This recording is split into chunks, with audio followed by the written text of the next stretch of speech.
अस्सलामुअलैकुम students, I hope you will be all fine. जैसे कि आप जानते हैं कि हम 11th क्लास फिज़िक्स का चैप्टर नंबर 2 स्टार्ट कर चुके हैं, जिसका नाम है वेक्टर्स। आज के लेक्चर में हम जिन टॉपिक्स को डिस्कस करेंगे वो है टाइप्स ऑफ वेक्टर्स। अब टाइप्स ऑफ वेक्टर्स में आ जाते हैं। पैरेलल वेक्टर्स क्या होते हैं, एंटी पैरेलल वेक्टर्स क्या होते हैं, परपेंडिकुलर वेक्टर्स क्या होते हैं, हम देखेंगे इक्वल एंड अनइक्वल वेक्टर्स क्या होते हैं।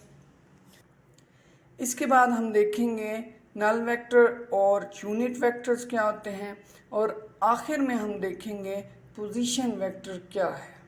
स्टूडेंट, अगर आपने हमारा चैनल सब्सक्राइब नहीं किया तो आपसे रिक्वेस्ट है कि चैनल को सब्सक्राइब करें, शेयर करें और लाइक करना ना भूलिएगा। स्टूडेंट्स, चलिए स्टार्ट करते हैं अपना आज का लेक्चर। पैरेलल वेक्टर्स क्या होते हैं?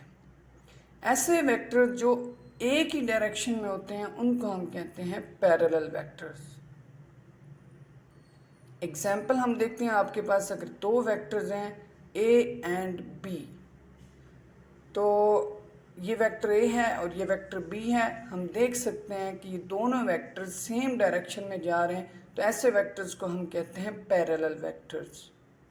इनके बिटवीन जो एंगल बनता है वो है 0 डिग्री। ये एमसीक्यूज में भी पूछे जा सकते हैं और नेक्स्ट आपके लॉन्ग क्वेश्चन में भी यूज होना है। स्टूडेंट, आई होप ये पैरेलल वेक्टर्स क्लियर होगा।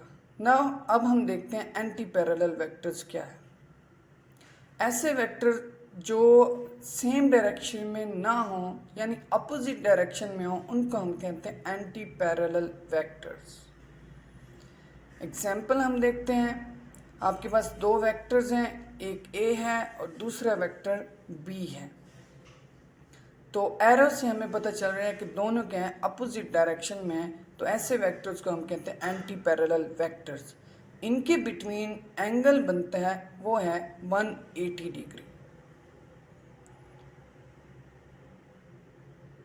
स्टूडेंट, अब हम देखते हैं परपेंडिकुलर वेक्टर्स क्या है। ऐसे वेक्टर जो एक दूसरे के राइट एंगल पर हों, यानी कि 90 डिग्री का एंगल बनाते हों, उनको हम कहते हैं परपेंडिकुलर वेक्टर्स। एग्जाम्पल हम देखते हैं, आपके पास दो वेक्टर्स हैं, एक ए है और दूसरा वेक्टर्स बी है। हम देख सकते हैं दोनों एक दूसरे के साथ 90 का एंगल बना रहे हैं, यानी कि ये परपेंडिकुलर वेक्टर्स हैं। और इनके बिटवीन जो एंगल बनता है वो 90 डिग्री का है। ये भी नेक्स्ट आपके लॉन्ग क्वेश्चन में यूज़ होना है। स्टूडेंट, अब हम देखते हैं इक्वल वेक्टर्स क्या होते हैं। जैसे कि नाम से जाहिर है इक्वल, यानी कि बराबरी। तो ऐसे वेक्टर जिनका सेम मैग्नीट्यूड हो और सेम डायरेक्शन में हो, उनको हम कहते हैं इक्वल वेक्टर्स। इसकी एग्जांपल हम देखते हैं, आपके पास दो वेक्टर हैं, एक ए है और जो दूसरा वेक्टर है आपके पास, उसको हम कह देते हैं बी। हम देख सकते हैं दोनों की लाइन से हमें पता चल रहा है इनका मैग्नीट्यूड सेम है। एक अगर हम कहें 2 है तो दूसरे का भी 2 होगा, और एरो से हमें पता चल रहा है कि दोनों सेम डायरेक्शन में। ऐसे वेक्टर को हम कहते हैं इक्वल वेक्टर्स। अब हम देखते हैं अनइक्वल वेक्टर्स। ऐसे वेक्टर जिनकी ना ही सेम मैग्नीट्यूड हो, ना ही डायरेक्शन सेम हो, यानी कि अपोजिट डायरेक्शन में हो, उनको हम कहते हैं अनइक्वल वेक्टर्स। एग्जाम्पल हम देखते हैं, आपके पास वेक्टर ए है, इमेजिन करें कि इसकी मैग्नीट्यूड 2 है, और वेक्टर बी, और हम कह देते हैं कि इसकी मैग्नीट्यूड 3 है। तो हम देख सकते हैं मैग्नीट्यूड भी डिफरेंट है, और एरो से भी हमें पता चल रहा है कि अपोजिट डायरेक्शन में है। तो ऐसे वेक्टर्स को हम कहते हैं अनइक्वल वेक्टर्स। अब हम देखते हैं नल वेक्टर्स क्या होते हैं। स्टूडेंट, नल का मतलब होता है ज़ीरो, यानी ऐसे वेक्टर्स जिनका मैग्नीट्यूड 0 हो, उनको हम कहते हैं नल वेक्टर्स। और इनकी डायरेक्शन कोई पार्टिकुलर डायरेक्शन नहीं होती, यानी कि मखसूस डायरेक्शन नहीं होती। तो ऐसे वेक्टर्स को हम कहते हैं नल वेक्टर्स। एग्जाम्पल हम देखते हैं। अगर आप दो वेक्टर्स लें, एक वेक्टर ए और उसी का नेगेटिव वेक्टर लें जो कि -a होगा, तो इसका जो रिजल्ट निकलेगा वो नल वेक्टर के इक्वल होगा, यानी कि vector a plus vector -a is equal to null vector.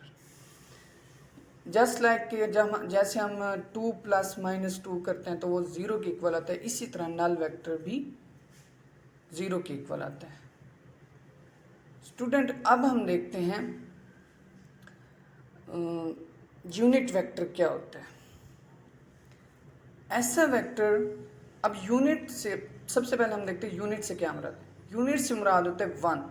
तो ऐसा वेक्टर जिसका मैग्नीट्यूड 1 हो उसको हम कहते हैं यूनिट वेक्टर, और इसकी जो डायरेक्शन होती है वो उसी डायरेक्शन में होती है जिसमें वेक्टर जा रहा होता है।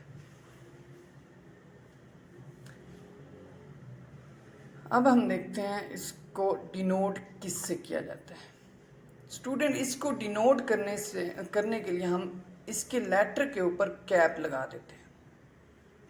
फार्मूला इसका क्या है, इसको हम फाइंड आउट करने के लिए जो फार्मूला यूज़ करते हैं वो है, हम जो हमें वेक्टर दिया जाता है उसी वेक्टर को हम उसके मैग्नीट्यूड से डिवाइड कर दें तो हमें यूनिट वेक्टर मिल जाता है। आई होप यहाँ तक आपको समझ आ गया। अब हम देखते हैं पोजीशन वेक्टर क्या है। ऐसा वेक्टर जो किसी भी बॉडी की या किसी भी पार्टिकल की फिक्स्ड पोजीशन से, फिक्स्ड ओरिजिन से पोजीशन या लोकेशन डिनोट करे, उसको हम कहते हैं पोजीशन वेक्टर। जैसे फिगर में दिखाया गया, मैंने एक पोजीशन वेक्टर R लिया और जो कि पॉइंट P की लोकेशन या पोजीशन को शो कर रहा है। कहाँ से शो कर रहा है? फिक्स्ड ओरिजिन यानी O से शो कर रहा है। तो ऐसे वेक्टर को हम कहते हैं position vector. Student, I hope आज का लेक्चर आपको क्लियर होगा। तो हमारे चैनल को सब्सक्राइब करें, शेयर करें और लाइक करना ना भूलिएगा। Thank you for watching.